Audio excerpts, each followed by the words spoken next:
Welcome to the Maker's Image podcast produced by Crafted Network. I'm Koby Dickenson, and today I'm joined by an insanely talented friend of mine, Cameron Muilenburg.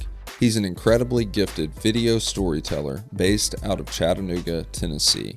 Cameron's traveled all over the place, and his eye for visual storytelling is up there with the best of them. Today, you'll learn about what originally inspired him to pursue this career. He shares about one of his favorite projects he's recently worked on and some advice he would give to aspiring freelancers. Here is episode 16 of The Maker's Image. Thank you for being on The Maker's Image today, man. We've known each other from afar for many years now. We've worked on many projects together from afar. And now here we are sitting down from afar to record this episode. So, yes, we are. It's an honor, man. Yeah, thank you. Yeah, so thanks for taking the time to be on today. Yes, sir. Appreciate all the work that you do and how serious you take your craft. So thanks for being on The Maker's Image. Thank you. Stoked to be here. Yeah, so to jump into our conversation, lay a little bit of groundwork and that kind of thing, I know that you've been a freelance videographer for years now. You've been doing video even longer than that. But I also know that you don't just wake up one morning and just say, hey, I think I'm going to have a successful career, and specifically in video. Yeah. And so I know that there was some nurturing that probably went on with the idea of being a videographer. And I know that your family is just a really strong huddle around you of encouraging you and your family. So why don't you start with just kind of talking about your upbringing and kind of how that led you up to doing what you do now? Yeah, absolutely.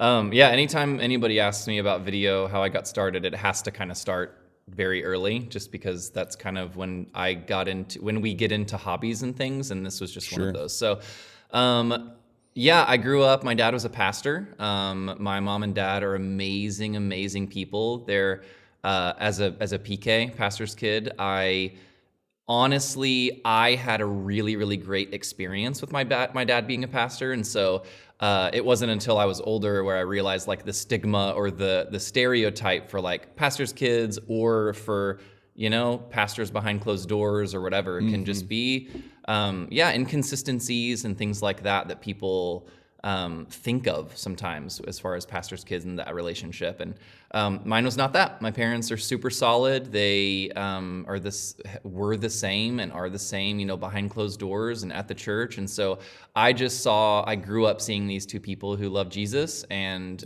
loved us and loved my friends, and our home was a haven. And as a part of that, they always just they never pushed anything on us as far as hobbies or anything like that goes, but I had a lot, and they just encouraged them. So it was like, for a long time, that was every sport I could, every sport. I played every sport. I was talking to my wife about it recently. I was like, we literally, I don't know how they had made time for that, because it was I played t-ball to baseball, soccer, football, all those things. They supported those. They all the little league type things. But then around age 11 or 12, I kind of wanted to get into skateboarding, because I knew some cool kids around the block that were, in my little town that were skateboarding. And honestly, the kids that were into that, I don't really share this very often, but it's all the kids that my dad saw into that also were super into weed and super into, just stuff that he was maybe a different, a different crowd, a little different than a t-ball crowd. Exactly. At least in the open. Yeah. Right. So I was okay, well, my dad won't really let me get into skating, won't let me, but I discovered BMX on TV, watching the X Games and Matt Hoffman and Dave Mira, and I was that's not skateboarding, but it's still extreme sports. And so I dove into that. I could build ramps in my front yard, and from the brick and a piece of plywood to then wanting to really build stuff. And my dad just really supported that. it turns out it's the same exact crowd. All my friends who rode BMX were all stoners, and all like throughout my entire life, everyone has assumed that I'm just in that same camp. But I'm like, no, I just like bikes. But yes, so that was kind of funny. But he just supported that a lot. So because of BMX, I wanted to film my buddies and I doing like BMX and just. Whether it was like silly, stupid stuff or riding bikes and trying to do tricks and stuff. So that's what got me into, like, I bought my first video camera, like a little, probably, it was a ZR100, I think it was, a Sony or Canon, I can't remember. But it was like, and then bought a fisheye lens that I like bought adapters for that didn't work. So I taped them onto my camera and like, all, just because I would see, people filming and making BMX videos. So I wanted to do that. Dude, that's it. That's all it took. So it was like, I then just was documenting everything all the time, filming BMX videos, but then I would see these videos of pros and want to kind of do that same type of thing. So then I started a clothing company, a Christian BMX clothing company. You can't be more niche than that. I was about to say, man. Not like we did tons of sales, but it was like I was a 15 or 16-year-old starting with iron-ons and then doing screen printing and ordering shirts and all that stuff. But then I would just make videos to promote hidden clothing, which was my, like, the clothing company or whatever. But man, that was it. It was just like my outlet. And and my parents were super supportive of that, like, and then it just never stopped. So it went from literally from like making those to I was the person with a camera, and so I would do. Someone would be like, "Oh, could you film this Salvation Army police officer event?" Literally, and I'm like, "Sure, yeah. I don't know how to mic people, but I'll put a camera." Give it a shot. So then that turned into weddings, and it just kind of snowballed. And then I began doing, just taking like trips more seriously and like wanting to document the trip and make a really polished video of the trip. Dude, that's just how it just kept snowballing. And I actually I started going to college for graphic design.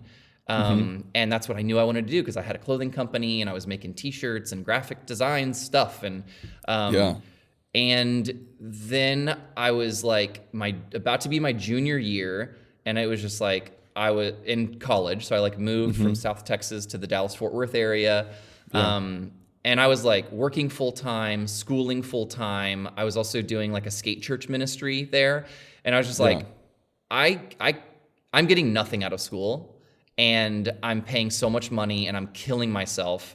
And I'm learning more online about graphic design than I am at school. That was my experience. And so it was just like, it was such a bummer. So I took like a break, and then I dropped out. And that is when video just happened. It was like, I was more professional looking work.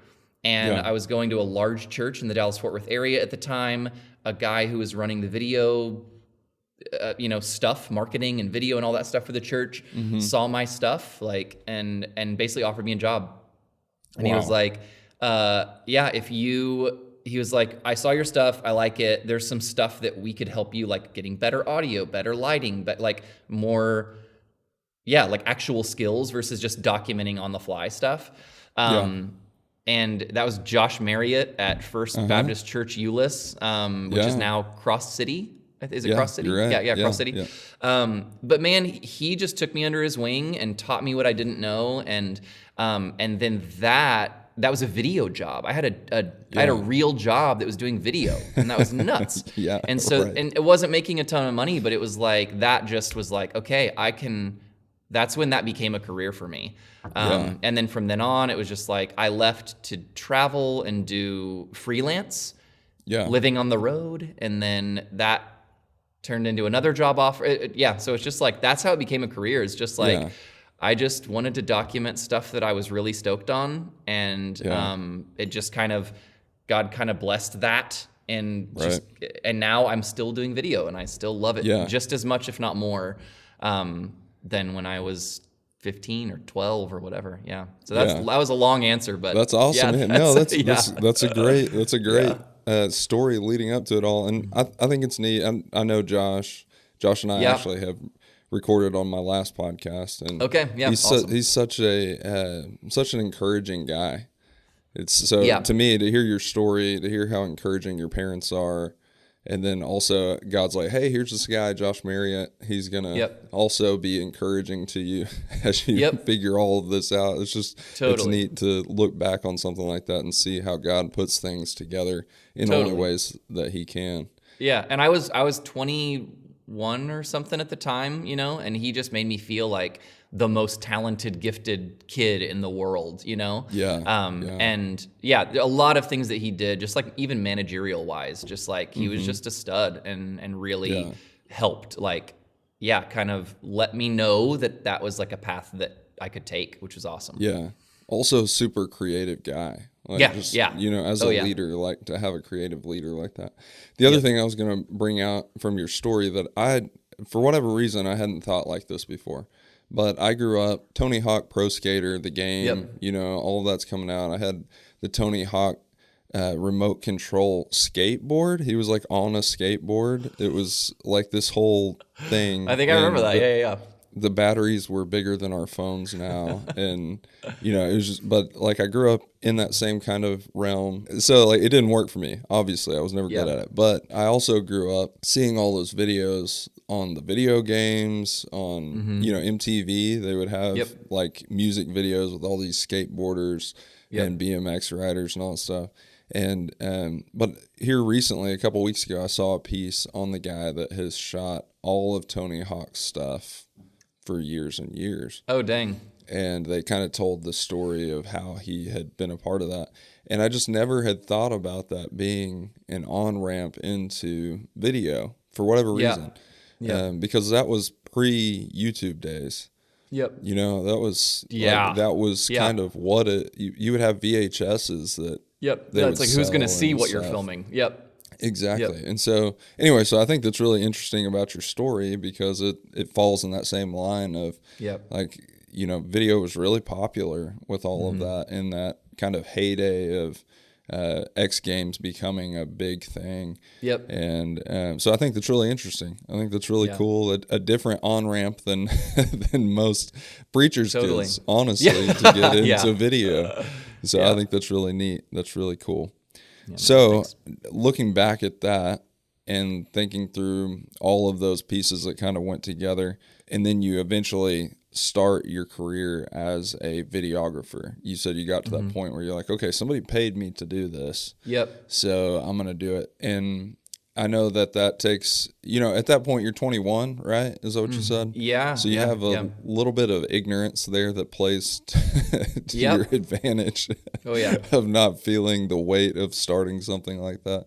But also I know that there's a lot of hesitancy and nervousness that goes into starting something new. So what were some of the biggest challenges that you faced when you took that leap into a career like that? Honestly, it just kind of happened.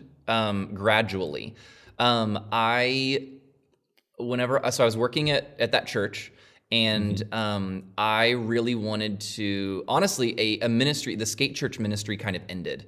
Actually, the ramps all got stolen, which was insane. But that was like, that's a whole nother thing. But it's like, I was already praying about, I kind of felt like God wanted me there in DFW for a reason. And and that was it. It was like skate church. Those kids were like, that was the ministry I was supposed to be part of. For about a year, I'd started to kind of pray about like, okay, who's going to take over? You know, am I supposed to disciple one of these kids to, you know, take over the ministry that are now becoming almost, you know, graduating high school, whatever. And then the ramps got stolen. And that was kind of like, the ministry was dead. It was over. And so I was like, interesting. So maybe that basically just felt like the time that the next chapter was kind of upon me. And I didn't feel like, I've described it as like, I felt like God's thumb was on me there and like, this is where you're supposed to be. And then all of a sudden it was just like, not. And I didn't really feel direction. I didn't know what I was, you know, where I was going to go. I didn't feel called to a specific place. And then I wound up, this is like a long story short, but I wound up moving into a van. I spent a year and a half on the road, and the plan was to just survive. Like, if I could make it 3 months, that'd be awesome. And that'd be like a success. Make it to the West Coast, go surfing in California, live in my van for 3, whatever. And along the way, I also wanted to just like help out ministries or churches that were really small and just like do a free video project for them, and then make it to the next town and do the same thing. And I'd get to meet people. I'd get to maybe do actual paid freelance gigs while I was in some of these places as well. And that's exactly what happened, except for I made it past 3 months, and I was doing that for a year and a half. In that time, I also got to travel like people, including First Euless, that is now Cross City. It's like they actually asked me. So I quit my job, moved into the van, and then they were like, hey, would you want to go to India with our church and document some ministry work that we're doing there? And I was like, sure. So I literally parked my van in California, flew to India, and then flew back. And, so it was like there were lots of crazy things like that happened throughout that year and a half where I was like, okay. And that was, I can't remember if I even got, maybe it was just a trip, but I think I got paid for that trip. But it was just like, there were these little jobs that I was doing where I was like, oh, I wasn't even thinking of like, I'm going off to be a freelancer. I was just like, the next chapter is figure out where I want to live next. So I got to bounce around all these cities and survive. And that wound up being a growing freelance career kind of. Until one of the towns that I passed through was Chattanooga, Tennessee. And spoiler alert, I live here now. So it's like I literally did a freelance job for a ministry called Precept here in Chattanooga. They've been here since the 70s. Kay Arthur founded it. A lot of people know what, like from church world, kind of know Precept. Right. Yeah. And I did a freelance job for them. And then I really liked it in Chattanooga. And I texted my one contact, my friend Jeremy, I knew him from Texas, and was just like, I liked the town. Let me know if you know of any video stuff, like job-wise, like in Chattanooga. And he was like, we just lost our videographer here, so we're looking, you want to apply? So I did. And then a couple months later, I moved to Chattanooga. And I had another job, like a video job. So I was like their full-time video producer. They kept asking me to do more and more, and then basically came to the point where they were like, what would it take to get you back on staff? And so now cool, I am back on staff with them, and they are still allowing me to do basically whatever freelance I can handle with that. It's like an amazing, it's an amazing work situation right now. I love it. Yeah. If people know you out there that are hearing you tell the story, your story fits your personality so much. So it's just like, oh, that sounds fun. Oh, awesome. That sounds cool. Yeah. Yeah. And I think it's really neat. There's a lot about our stories that are similar, of being a preacher's kid, dropping out of college, all these things. And I always tell people when they've asked me, like, how did God put these things together? I always say that it's just a story of God opening doors. And out of my curiosity, I walked through them. Yep. And I think it's neat because as I asked the question of what your challenges were, I feel like the trust factor was there. Out of, again, just of knowing that God's gonna do this. And He's put this in front of me, and why not give it a shot? To the point of living in a van, man. No, people.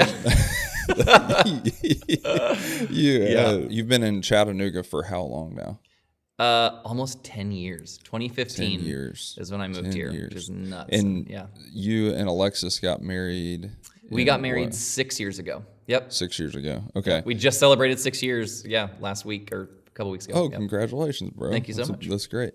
So to kind of shift gears for a second, putting Chattanooga and your marriage together in this, you just recently started something really cool, not video related, that you're doing together that I think is really cool. That I haven't heard the story on actually, but you just opened up a new shop. Tell us about that. We did. I'm a big dreamer, but I'm also a big like I don't like to talk about things unless I'm like intending to like pursue them or do them or try them, attempt. And so she has been, when we got married, she started doing ceramics. She did ceramics before that, but it was like she would intern with a shop, or she did it in college and things like that. But it's like she was very, very good. And so she started that basically our first year of marriage of like her own company called SE Made. And we had a backyard pottery studio for her, and she made pottery. And that was always like a stepping stone to what she really, really wanted.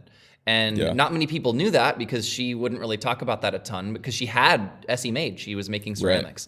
But it's like her dream was to have a space that people could come and it was beautiful and she got to help make it beautiful and she got to, maybe it's a coffee shop, maybe it's a retail space, maybe it's a mix of both, but just a space that felt like a little piece of heaven, that she got to kind of curate the things that were in there.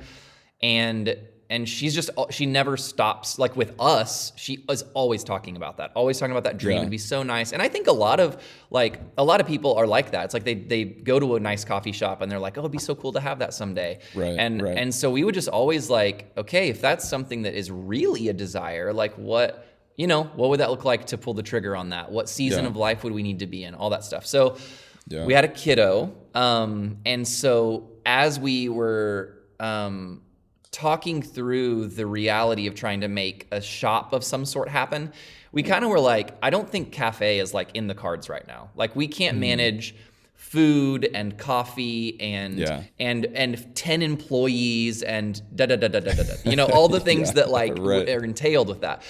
But maybe we could start with a retail shop or something like that and just still kind of like just teasing out that idea and talking about it.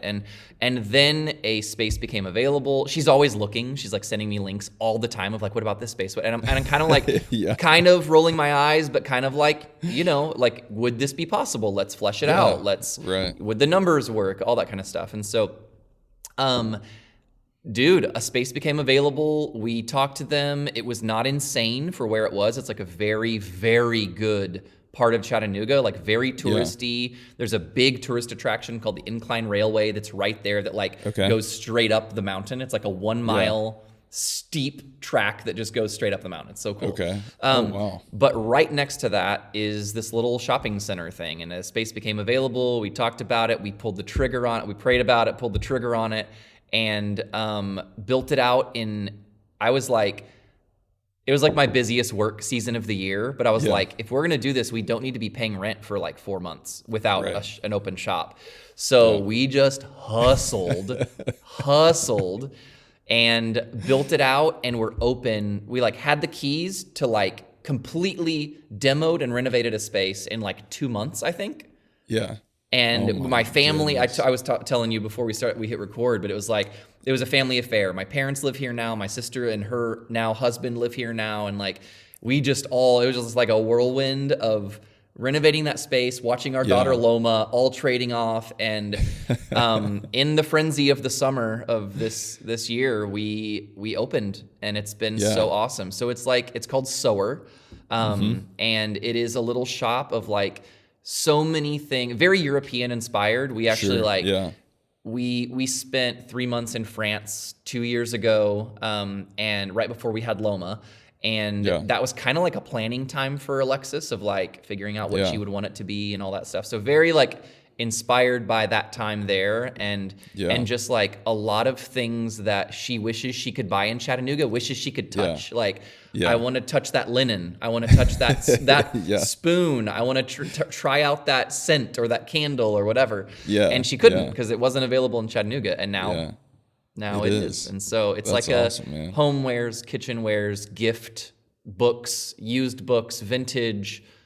Beautiful things. Every beautiful thing that my wife loves, she now sells in her shop. So I've never been in this store, but following it on Instagram, it just looks like if you took Pottery Barn and an antique shop and shoved it together, and HGTV created this thing. That's what it looks like. But it is, it's just this beautiful space, and she crushed it. I love that y'all are doing that together. It's again just one more domino to add to your life of hey, here's a creative, fun thing. Why not give it a shot? And so it's been fun to follow from afar. So let's take a break real quick, and then on the other side of the break, we'll continue into video and talk about some of your favorite projects you've been on. Do you or your organization need new merchandise or promotional items? Then check out Crowder Concepts. Crowder Concepts is a promotional product distributor selling items like mugs, pins, and t-shirts. These memorable items provide advertisers a better cost per impression than almost every major marketing effort, such as TV, magazines, or the internet. Celebrating 20 years of business, Crowder Concepts' mission is to help you create long-lasting relationships with your clients through the power of promotional products. And it is able to supply you with every possible promotional product from over 3,000 suppliers. Crowder Concepts is a proud sponsor of Crafted Network. Use the keyword crafted when placing your first order for a one-time 10% discount. To learn more, visit crowderconcepts.com.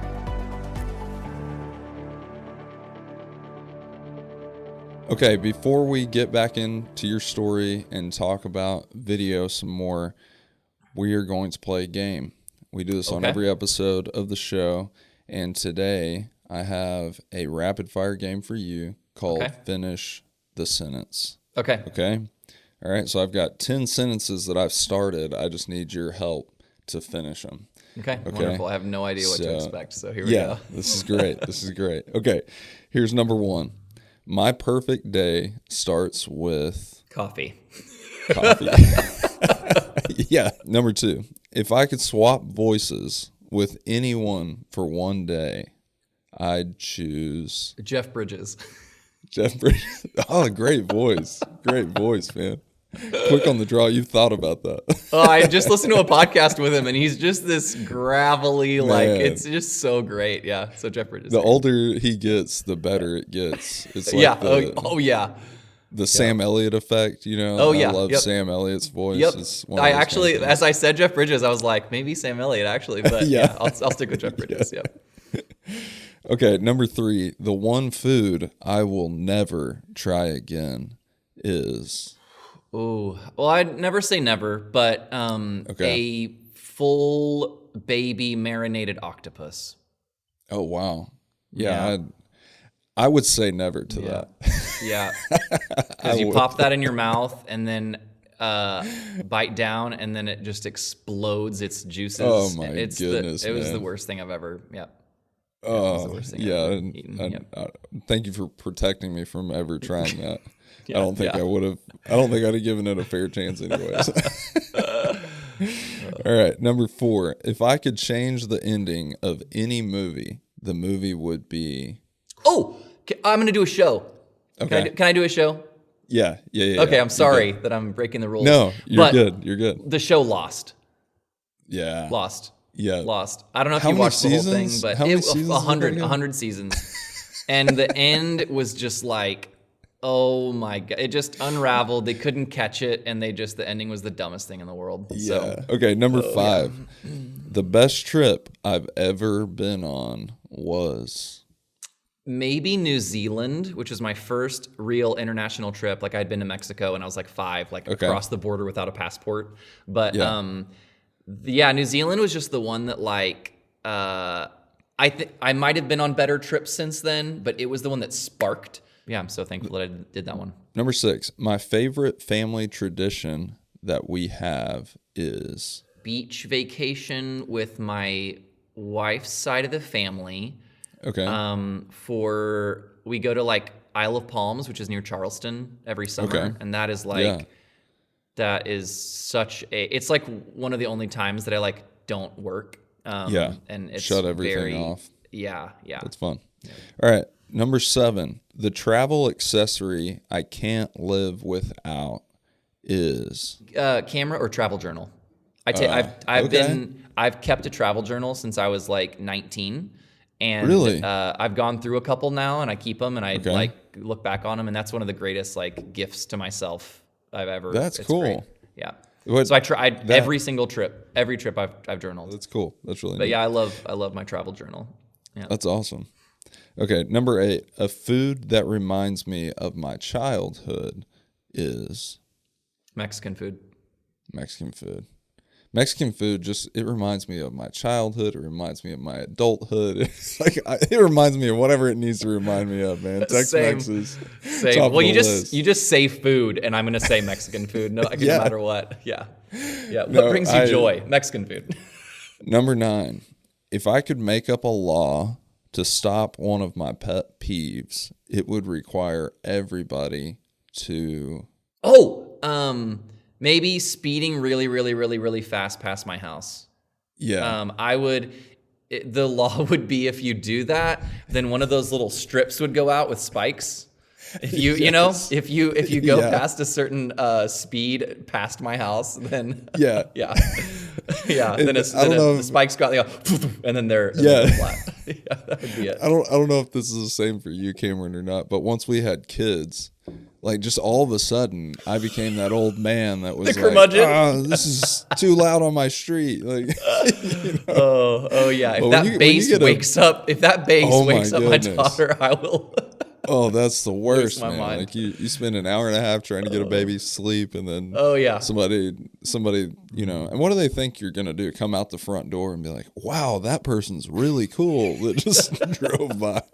All right, last one, number 10. The most random thing I would bring to a deserted island is my travel journal. That way you have something to write in forever. Yeah, just right? document. I can make like little charcoal pins, so I don't even need a pen. Just travel journal. Yeah, there you go. That's good, man. That's fun. Well, thank you for finishing those sentences for me. I appreciate you playing the game. That was fun. That was good. Okay, so now let's get back to your story. And, we've talked about how you kind of got into video, but over the years, you've done a lot of different projects, tons of video projects. Mm-hmm. If you had to pick one that was like your favorite one that you've done, what would it be and why? I recently did a personal project that was a documentary, like a 30-something minute documentary of a couple of buddies doing a never-been-done bicycle ride, like a crazy off-road gravel really big project. Like, it was a 3-day thing. And it was like a really big deal for me to do it. I'm married. I have a kid. It was like, 3 days away to film that. Maybe it's not going to pay anything. Maybe it's going to be nothing. Maybe, just like complete gamble. And I'm really, really proud of how it turned out. I entered it into a film festival. It won Audience Choice Award at the film festival, which was like so sweet. Cool. Lots of family and friends came to support, and that was just like it was really fun. It was really, I'm just like proud of myself for doing it, because it's like with stuff like that, it's just hard to pursue. It's hard to find time, like anything personal project that doesn't have like a paycheck linked to it, it's just hard to find time to do. And that's the stuff that really like brings me life. It allowed me to have a couple of connections, even rub shoulders with some folks like in the midst of the film festival stuff. That's what I wanted it to be. I wanted it to be like the first film festival thing that I ever did, and just help me unlock that a little bit to like, that felt like a new world that I had never experienced before. And I was just like, I've just got to do it. I've got to freaking just make something, put it in, and that'll be my first, and it'll be my learning experience. And then, and it really was. And now I kind of have connections where I could enter another one, and just have to decide what project that would be. It's awesome that you did that. You took the leap, and you also won an award. That's a cool start, man. What's the documentary called? It's called A Couple Screws Loose. Nice.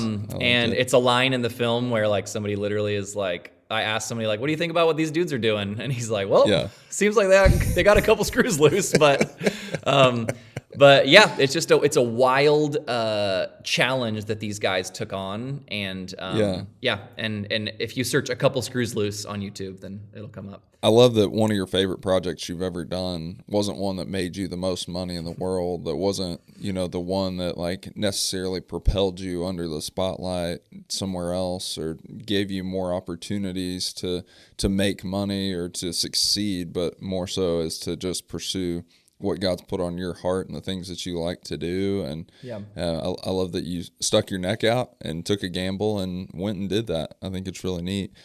And it also goes into another question that I was going to ask you today. Everything we do as Christians, we know the purpose goes far beyond the work behind it. It doesn't necessarily have to be a Christian film or a Christian related project for us to mirror his image. When you're out creating projects like this bike ride and things like that, how is it that the Great Commission comes into play with your work of, being a disciple on mission out in the world? Man, thinking of it in terms of the Great Commission is almost hard to think about. It's like because I'm not like explicitly evangelizing, like in those contexts, especially when it's like, not I do lots of different types of work. I do nonprofit stuff. I do Christian ministry nonprofit stuff. I film punk rock shows. I film motorcycle trips. It's hilarious when I am on a job and it's like, oh, what are you doing next week? And it's like, I'm like, like literally like filming punk rock shows and then going and filming camps for SBTC. So it's like, it's different, whatever job I'm doing. But I will say, like, I think that I have had really, really cool opportunities, like even specifically with the project that I just did, that was that film. One of the guys on that trip was one of my best friends here in town who, would not consider himself a believer. But we've gone on probably 12 to 15 trips together because we do motorcycle trips together for a motorcycle magazine. And over the years, we have we're just in each other's helmets, like our intercoms, or, it's just us, like on a whatever 4-hour ride or whatever it is.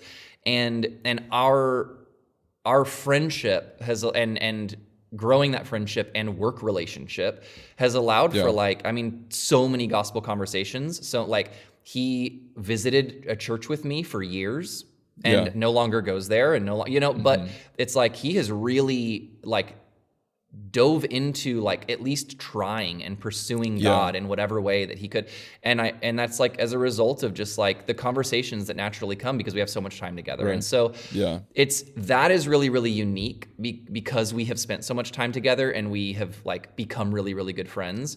Right. But I just see life as, I don't see it in the words of Great Commission. I probably should more, but I just see it as I am living my life as a believer, as a Christian, someone who loves Jesus and loves the person that I'm talking to, loves the person across the table, across the camera, across the whatever. And so when those conversations come up, it's I'm so happy to share where I stand on something or what my life looks like and how it might be different than, God has allowed for a lot of those conversations. But a lot of the time it's just, for me personally, it's just living as I know that God wants me to be living and loving people as I know that he wants me to be loving them.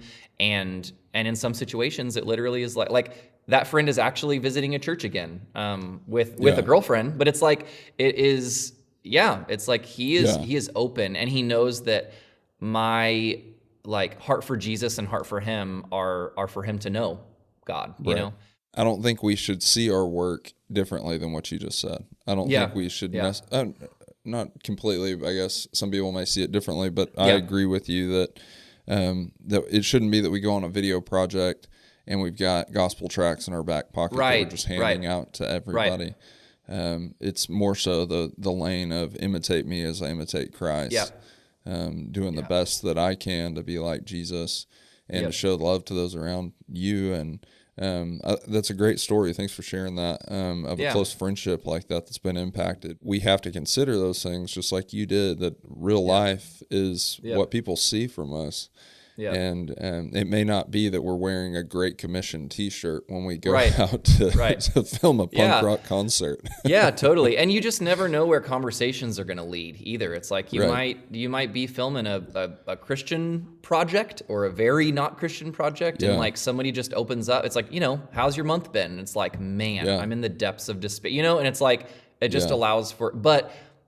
If you're just going in for me at least, this is my posture. It's guns blazing, gospel track kind of thing. It's they might not open up to you about how difficult things are.